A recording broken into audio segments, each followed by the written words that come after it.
Once upon a time there was a family in which there were 7 daughters. One day when the father went out to gather wood, he found 7 wild duck eggs. He brought them home, but did not think of giving any to his children, intending to eat them himself, with his wife. In the evening the oldest daughter woke up, and asked her mother what she was cooking. The mother said, "I am cooking wild duck eggs. I will give you one, but you must not let your sisters know." And so she gave her one.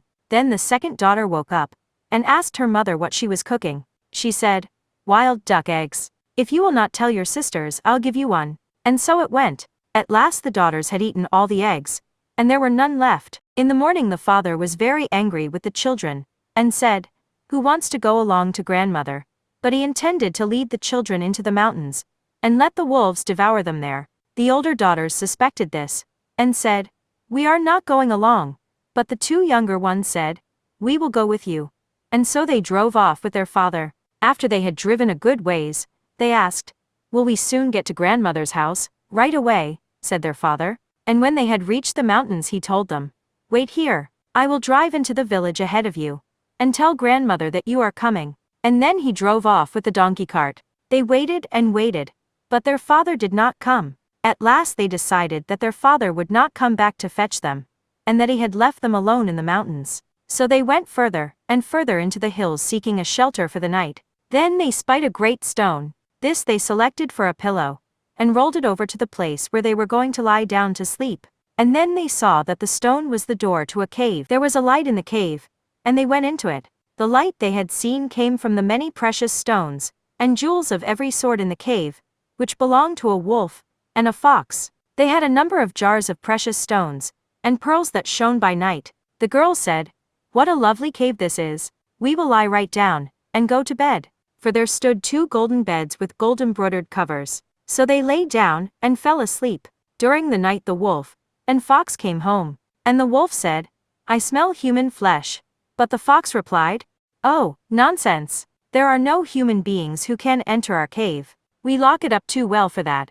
The wolf said, "Very well. Then let us lie down in our beds and sleep."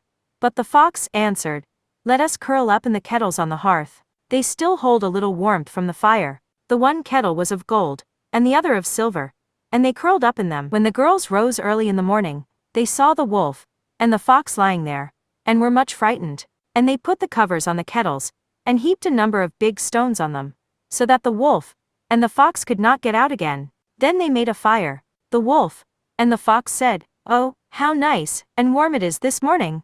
How does that happen?" But at length it grew too hot for them.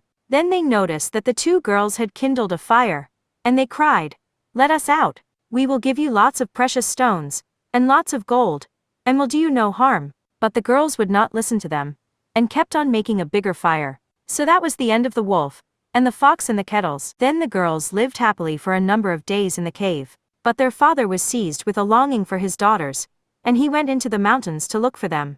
And he sat right down on the stone in front of the cave to rest, and tapped his pipe against it to empty the ashes. Then the girls within called out, "Who is knocking at our door?" And the father said, "Are those not my daughters' voices?"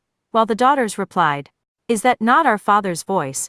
Then they pushed aside the stone, and saw that it was their father, and their father was glad to see them once more. He was much surprised to think that they should have chanced on this cave full of precious stones, and they told him the whole story.